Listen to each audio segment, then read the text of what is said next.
পেছন পেছন দেখো একটু আচ্ছা না না কুড়ি বছর তো আমার দাঁতে আগে দিচ্ছে কাম দিবে এখন ভাই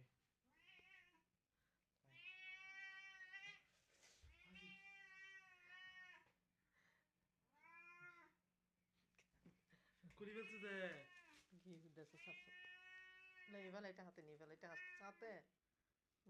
তার সাপ